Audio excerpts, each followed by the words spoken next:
guys, welcome back to Spirited Saggy. This is Deirdre. I have another hashtag video for you all today.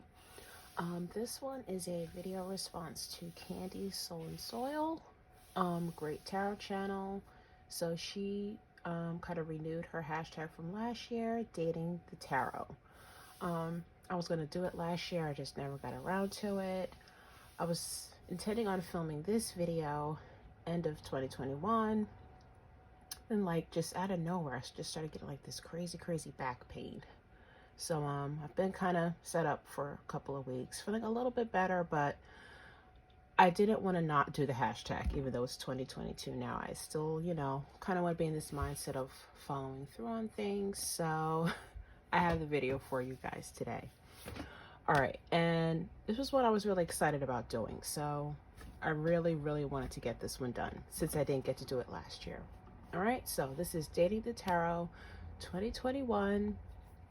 Pretty much go through a list of tarot and how it relates to certain type of dates that one might have. So this one was really fun, pulling my decks out and getting those together. All right, so the first date. This is the Cheapskate Date. Who did you date because they were cheap as chips? And what was the outcome? So my Cheapskate Date is the Miss Cleo's Tarot Power Deck. Miss Cleo, who has since passed on, rest her soul, she was, kind of like the infomercial, stereotypical type of, presence for the tarot community, I guess.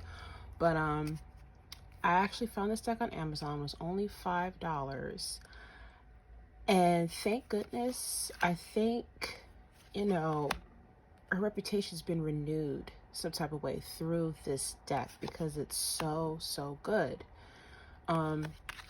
I started working with this one even before I started getting into any type of Egyptian mythology, and I still got very meaningful readings out of it. It's a very insightful deck, and the little white book that comes with it as well is pretty good too. Very thorough meanings. It's not something shoddy that's been put together at all. The quality of the deck, the feel of the cards too. It's great to shuffle. I was just very surprised with this deck. And in using this one, this deck kind of got me to look for other Egyptian decks to go a little bit further into studying the Egyptian gods and goddesses and mythology. So this deck was kind of like that starter point for me. As you can see, really bright, beautiful images. Like this is, not a half-assed deck that was just put together. It's very good, very solid. So I've been very pleased with this deck. So, big ups to Miss Cleo. All right, so that is my Cheapskate Date deck. The next one is the Slow Burner Date. The one you weren't sure about on first meeting, but over time you suspect it's turning to love. And that deck, for me, is surprisingly my Tarot of the Moon Garden.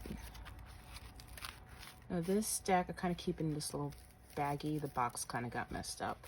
But yeah, this is my Tarot of the Moon Garden. I actually got this deck as a gift a couple of years ago, and I actually had never even heard of the deck at all. So a few weeks after receiving it, I tried to work with it. I was getting nowhere. I tried to do everything I could to bond with it. I trimmed it. I edged it first. That didn't end up well. So this is why you end up seeing the trim part, which the trimming actually I'm kind of happy with. And for some reason with this deck, I've started to kind of use this deck to get me more comfortable with reading reversals. And this year, actually last year now, 2021, I started reading this deck with my Northern Animal Tarot, and it kind of just came alive for me. I kind of got more into the actual images. I think that was maybe the problem, the actual image. But as I started working with it, I realized how intuitive it was. and what a great read it is. It's a very feminine deck for me. Very quiet, watery, emotional type of energy. So I used it with the Northern Animal Tarot, kind of like, what do I need to do spiritually? What do I need to do intuitively? And then for my Northern Animal Tarot, how can I manifest it physically? And that worked very, very well. So much as to where I only worked with like 5 decks in all last year, because the ones I ended up working with were, you know, spot on. So this one, it's working now. We got something going here. And whenever I get a deck gifted to me, I do like to give it a chance. For some reason, I guess it goes with that whole like tarot myth, your deck should be gifted to you. I don't like to get rid of decks, past decks on that were gifted to me. I feel like if it was gifted, it's something that, you know, needs to be brought into my life. Let me give it a chance, try and work with it. So I stayed with it and we got a win. So that's my slow burner. Next one, number 3, the blind date. Because we are impulsive humans and sometimes we just rush in, who did you date without looking or thinking? That would be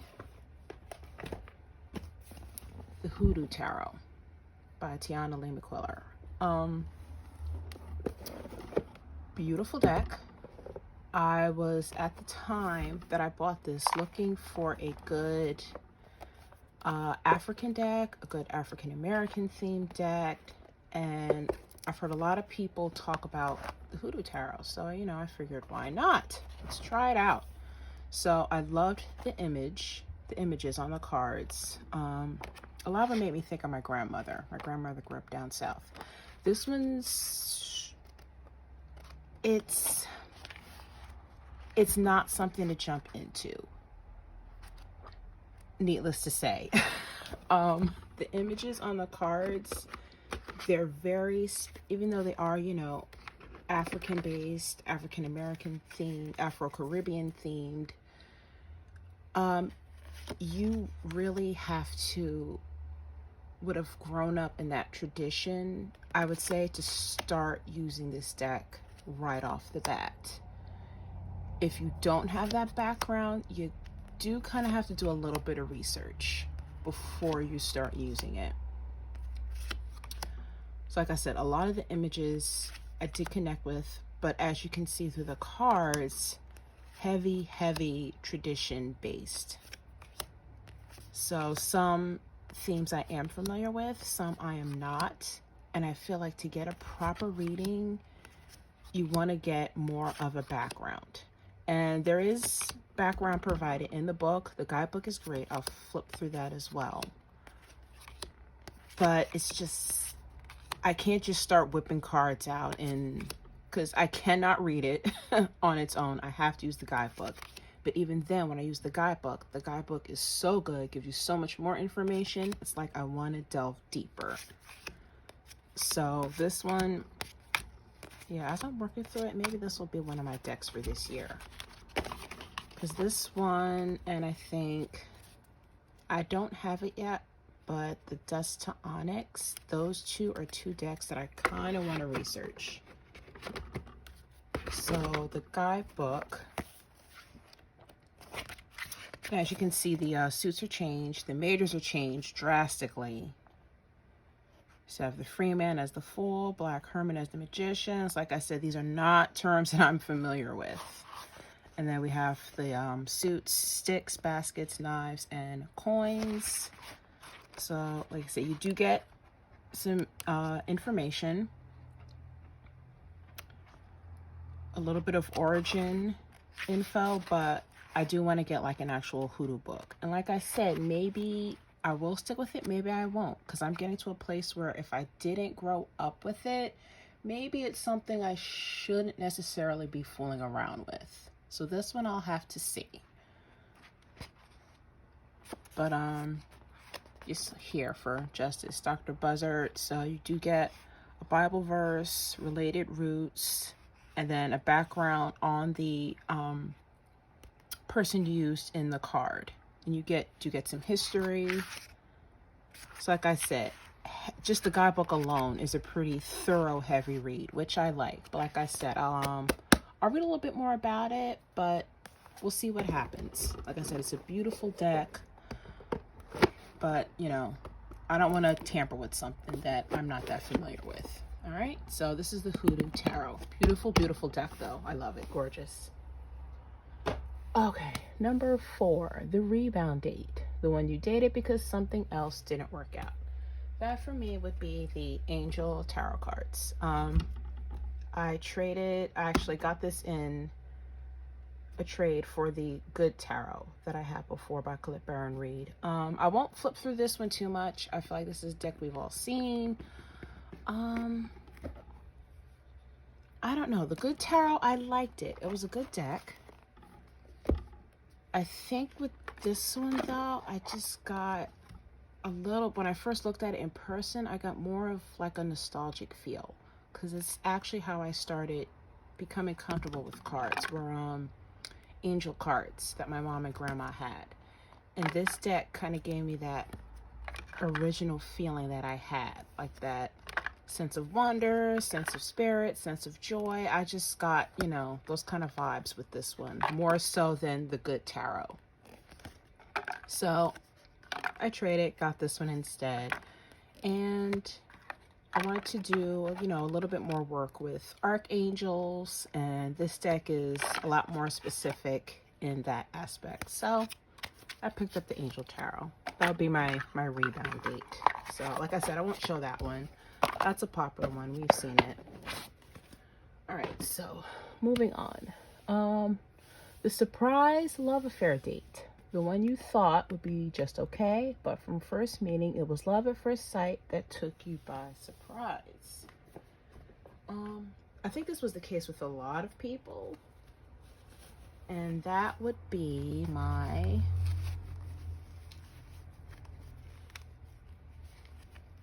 Get it out of the bag here. My Deviant Moon.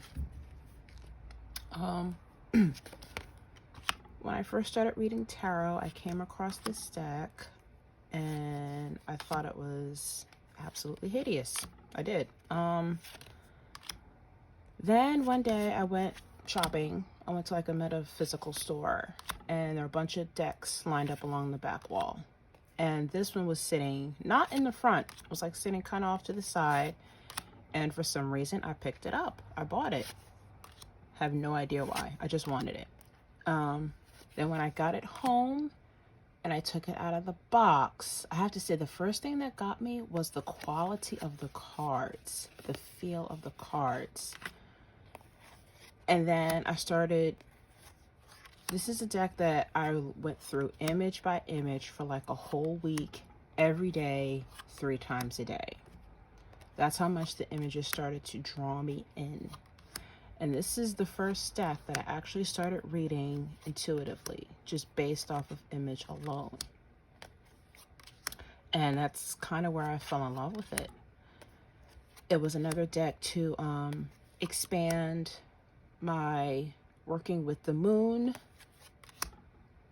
And I loved it so much, I also bought the big coffee table version book of it as well, that goes through Patrick Valenza's sketches. This one was one of my favorite cards. I think that's my favorite 5 of Cups. So as I worked more with moon cycles, this is the deck that I went to for that. And like I said, it's one of my favorites. I think that's the case with a lot of people. It's really a deck, you know, the artwork, first glance, it might not be for everybody, and that's okay. But, you know, you change, people become, you know, open up to certain new experiences. Well, let me try it out, see how it works. I just know that, I don't know why I bought it that day, but I'm so glad that I did. Because the readings that I've gotten with it have been absolutely spot on. I said, this is one of my favorite decks to read with. Like I said, this is another year-round deck. This is not just, you know, a fall Halloween type deck year-round. I do have the borderless version as well, but I don't know. I think I like the bordered version for some reason. Maybe it's because it was the first one I got, and that's the one I connected with first. I don't know. But I love the bordered version of this deck. If you have this deck and you don't have the coffee table book, I highly recommend to grab that one as well. All right, so that's the Deviant Moon. All right, number 6. The I may have to block your number date. The one that really didn't work out. People do not stone me on this one. But yeah, I was a little, I don't know how to feel. But the one that I may have to block its number is the Moonchild Tarot.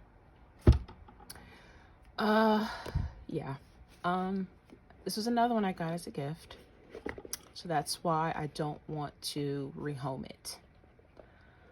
So I'm trying to take my time, you know, just like the Moon Garden deck, maybe something will come. But I don't know, I don't know. I don't know if it's the fact that it's too pretty of a deck, too kind of like fancy, that it takes away from the meaning, if that makes any sense. And I don't mean that in a negative sense. I don't.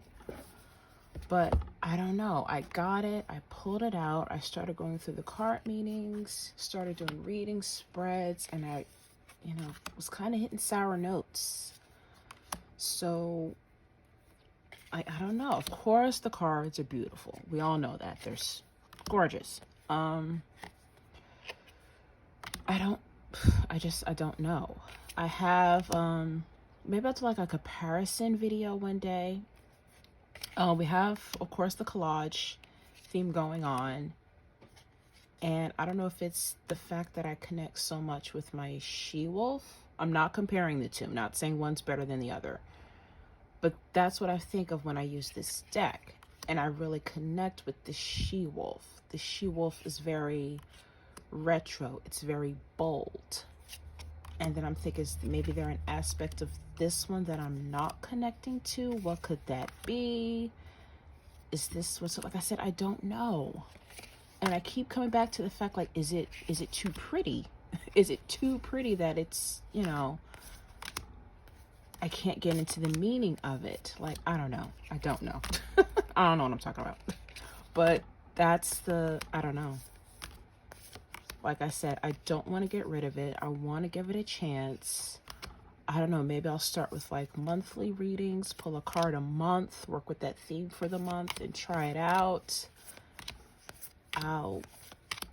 We'll see. We'll see what happens. I will keep you guys updated on that. But I don't, like I said, it was gifted and I don't want to rehome it. I want to try to make this work. But we shall see.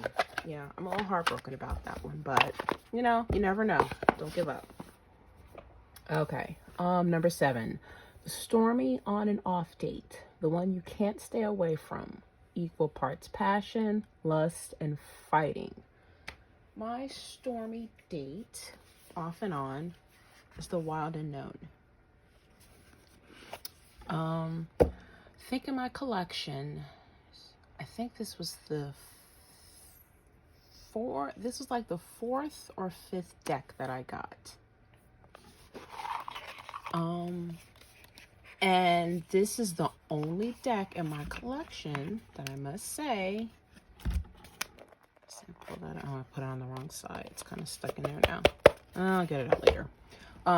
This is the only deck in my collection. I have to say that still kind of, I don't know, it unnerves me a little. In a good way. It unnerves me in a good way. This is the deck that I do my yearly readings with. And I guess that's the point of a deck, to be accurate with the yearly readings. But with this deck, I don't know. It's like there's always a message that it's trying to tell me that I don't want to hear at the time. But it knows that I need to hear it, so it keeps giving it to me. And then I'll put it away. I won't use it. Like I said, I pretty much use it for the Wheel of the Year. maybe like one other time throughout the year I'll do a spread with it, and then it's like, bam, haha, you thought I forgot, huh? It's just, that's how it talks to me.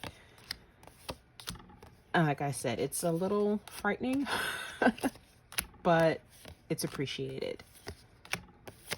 So yeah, I kind of have that volatile relationship with this one, and I'm glad, because I wouldn't trade it for anything. Like I said, beautiful. Love the artwork in this. I love the mix of black and any deck that has like mix of black and white and color. I love that. So yeah, that's my off and on, my love, my heart. You frighten me, but I love you. Yeah, so that's the Wild Unknown. Another, you know, loved one. Okay, number 8, Double Date, a pairing that was magical. That would be my Tarot of the Crone and my Iris Oracle. Tarot of the Crone was a deck that I felt its magic the second I opened the box. And the meanings, the guidebook has like literally brought me to tears at times. So freaking well written. Like I said, I think I've said this before in other videos, the Lover's card is my absolute favorite in this deck. But it's a beautiful, very witchy type of vibe. And this is another deck that if I'm having a block spiritually or mentally, I'll go to this one. And then pairing it up with the Iris Oracle. Oop, push that up the slide. Pairing it up with the Iris Oracle kind of gives it that feeling of where I can learn how to ground it. This is kind of like my this is like my earthly physical side, my spiritual mental side. And that's how I pair these two up together. Both of them, I could tell you, like, guidebooks A+. I won't go into too much detail in the video just for time's sake, but I did do a walkthrough of this one. If you want to check out the guidebook meanings on that, I read through a couple of them. And then the artwork too. It just feels very, you know, organic. Like very personal, hand-drawn. Like there was a very strong connection when the artwork itself was being made. Like I said, and neither one of these is my typical style of artwork, but I'm kind of leaning toward decks that are like that now, because you gotta, you know, gotta look past the physical, gotta look past what you can see, because there's a deeper meaning there, and both of these decks express that very, very well. So like I said, maybe I'll do a video showing you how I've paired these two up in a little bit more detail. I've done kind of like past lives reading with these, more of the spiritual physical type of relationship. So maybe I'll do a video on that one day, going into more detail about these two decks together. But yeah, these two were a very, very good match. And I think Tarot of the Crone is still available. It's by Ellen Lorenzi Prince. Iris Oracle is on Etsy. That's available. I think this one is still out there somewhere. So I'll try and find a link from a Google. I think this one's still out there available. All right, so that's Tarot of the Crone and Iris Oracle. That's my double date. Okay, almost there, guys. Friends with benefits, number 9. Who can you run to whenever you just have a need for them? The one who is always just sitting back like you've never been apart. That would be, if I could grab it, that would be my very first tarot deck that I ever got. My Osho Zen. Like I said, I think I've shown this deck before in other videos. This was my very, very first deck. And I got it more so for Osho, just because I've been reading a few of his books at the time. So when I saw this one, I was like, Osho, yes! I had no idea about the system of tarot, how it worked, but I was just really like going through a phase of reading everything of his and really connecting with it. So I grabbed this one, and then this is a system that, you know, kind of made me curious about tarot, how the cards work, because this one, you know, it's hard to follow. Like, I didn't realize why some cards were purple, while some had, you know, other colors. And then we got like the pages. Just find like a page card. Yeah, what those symbols meant. I was like, what is this system? So this is the deck, you know, that started it all for me. And I used it with the spreads in the book. I stayed devoted to the spreads and got very good readings with it. So that's when I started to, my very second deck was the Rider-Waite, and I started to compare the two, work with the two together. So those two decks are really like my background. So they're like, you know, my two that are always sitting there waiting. I've used this as tarot, and I've used this just as an oracle. Just, you know, a one card pull. Kind of like a meditation before nighttime. I've even used some of them as, you know, bookmarks in some other deck that I'm reading. Shuffle, pull a card for whatever book, and then, you know, do I keep this in mind as I'm, you know, going through the book that I'm currently reading. So yeah, this one's, you know, always tucked there in the back. It's always there if I need it. It's my first baby, my first love. All right, so that is my Friends with Benefits. Doesn't get mad when I sit it on the shelf. Oh, goodness. Like I said, I love this hashtag. It was so much fun. All right, the next one, the Threesome, a magical trio. This one, I really didn't have a threesome. So I just pulled 3 decks that I worked with for the latter part of 2021. And then just one day I happened to do kind of like a mini reading with these 3 decks. So I just pulled them for this category because I really did not read with 3 decks together. So the first one in the threesome would be the Spirit Keeper's Tarot. I am still learning this deck, going through it. Like I said, it's going to take a while. It's not something that I want to rush through. This is the Revelation Edition by Benabel Wen. Yeah, this one's a heavy hitter, but I did do just one card, so I wanted to pull something. I wanted to try shuffling, pulling, seeing how it works. So I pulled one card from here.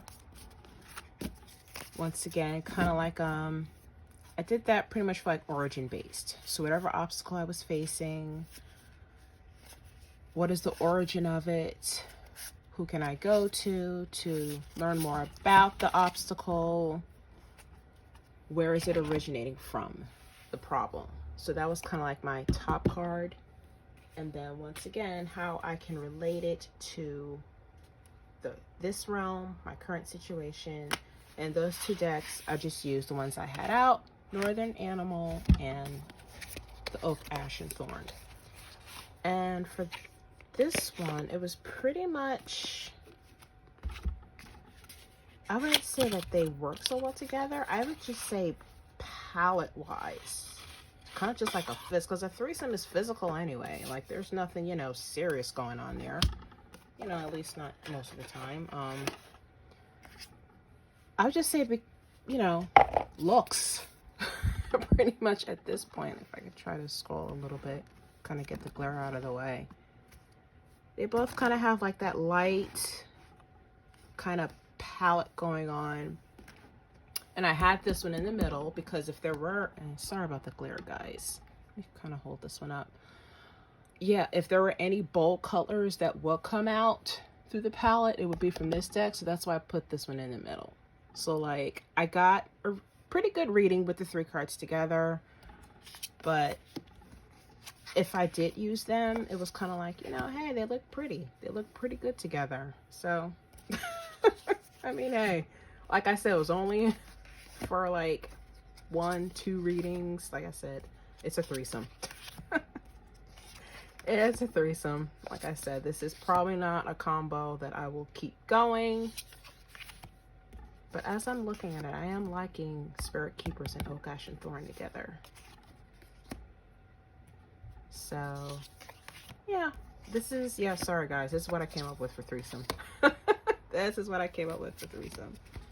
Just that one little moment, that one little reading. Hey, it worked that time, you know, why not? Let's see what happens again. Maybe I will try another reading with these 3 again, now that I'm looking at them. Like I said, I do have to do more research with the Spirit Keepers. I said that's like the Hoodoo Tarot. That's going to take some studying.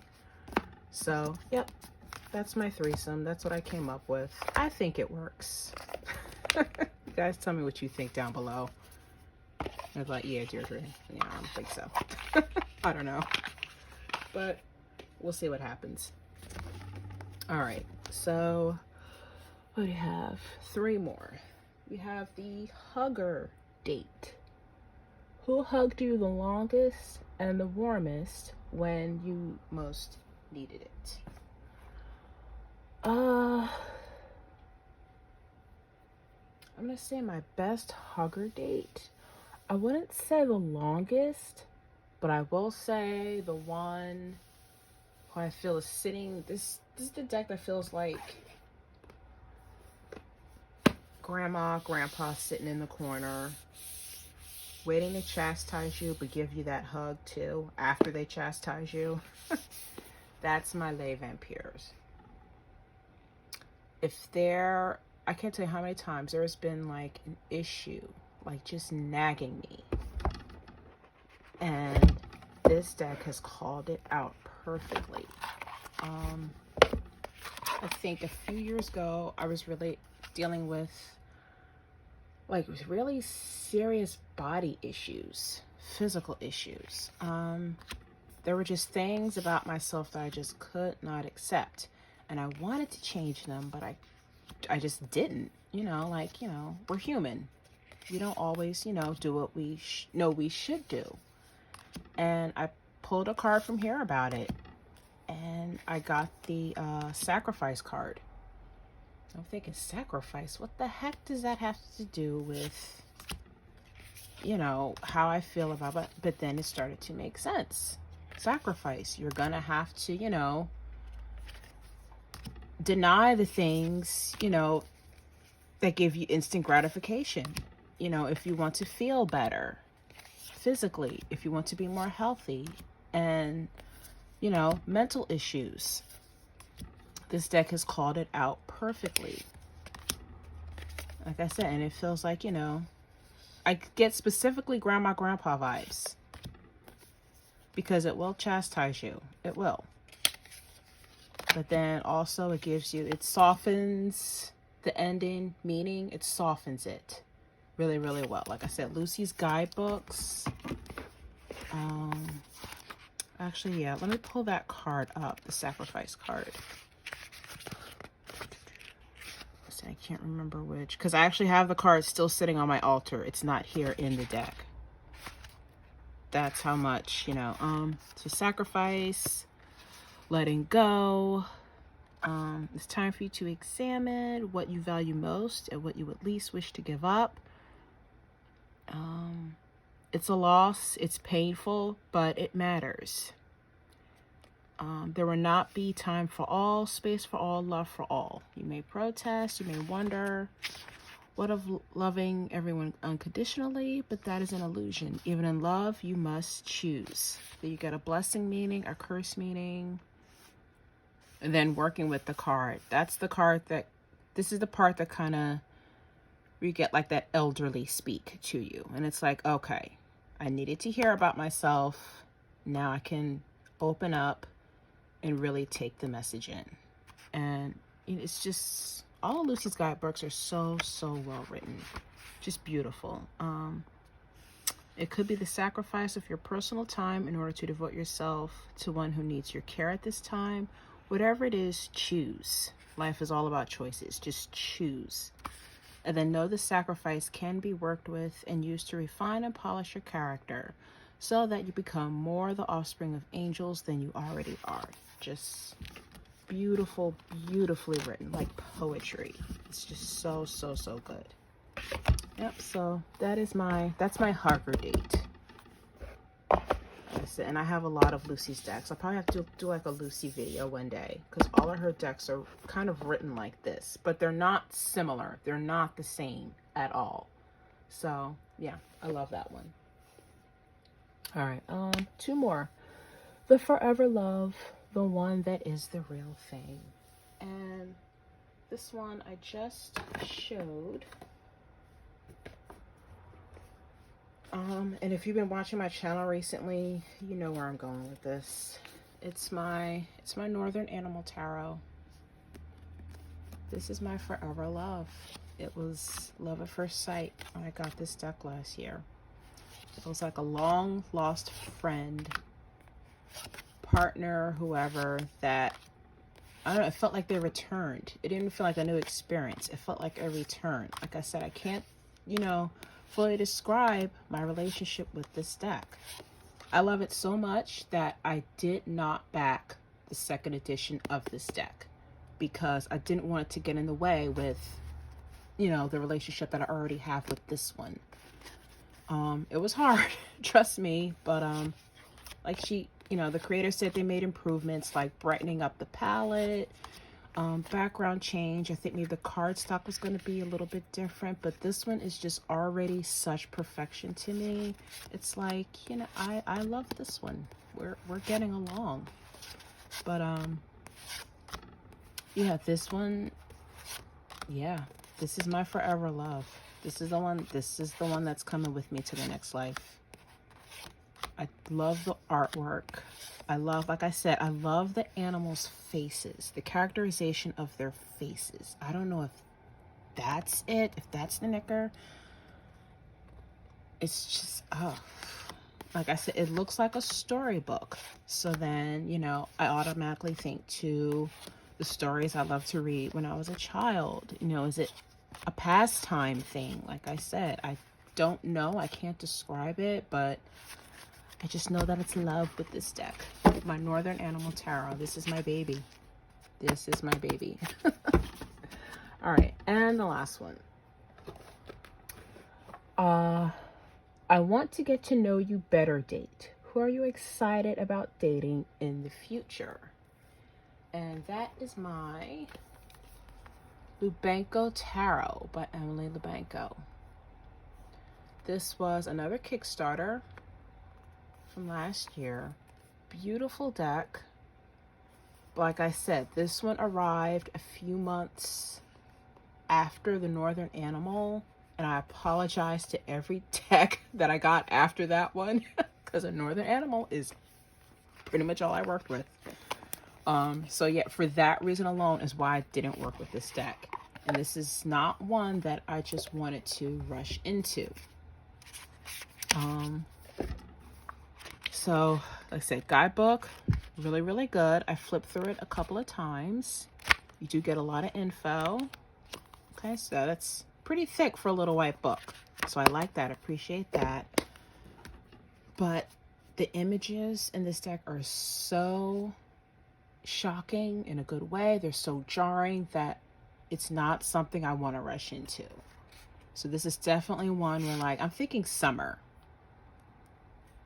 I'm thinking take a break from whatever decks I used during the first half of the year. Take a break during the summer to explore this one. Because this is one that, I've pulled out just to look at the images here and there. And I have like that feeling like, yes, I can't wait to work with you. I can't wait to delve deeper. And as I'm looking through it again, there's going to be so much that you're going to be able to explore. I love that moon card. I love the moon and the sun. a lot of the cards in here are just, I love the Judgment one too. Like at first glance, it didn't make any sense, but as I just kind of looked at it for a couple of days, I was like, I like that. The World, I mean, they're just, it's really, really good artwork. So like I said, this one, I'm excited when I finally start using it. I can't wait. Deck feels great. I've shuffled it a couple of times. Shuffles really, really well. Queen of Wands is another one I love. Like I said, I can't wait to delve into that. I haven't showed this one, so I'm going to go through all the cards here so you guys can see.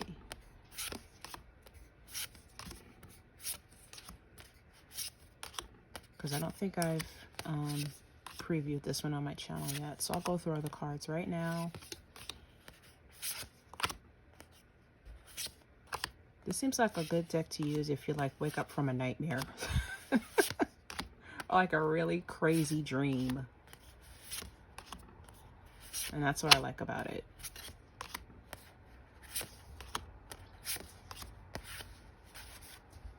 Swords, King of Swords, and the Pentacles.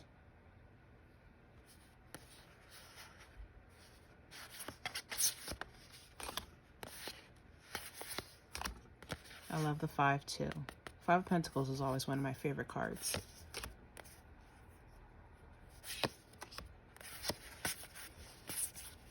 So like I said, yeah.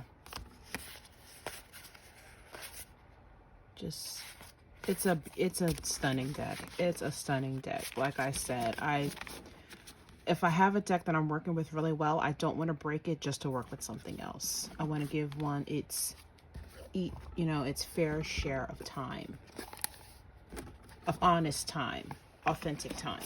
I don't want to just rush into it. So like I said, I'm thinking right now, I'm feeling summer.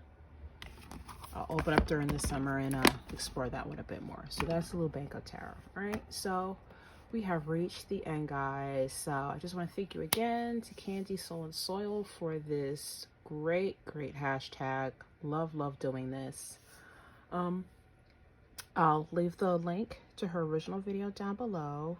And if you guys want to check out some of the other videos, I checked out a couple of other videos under this hashtag, all very good. So this is a fun one. So thanks guys for watching, and I will see you next time. Stay well, stay blessed. Bye.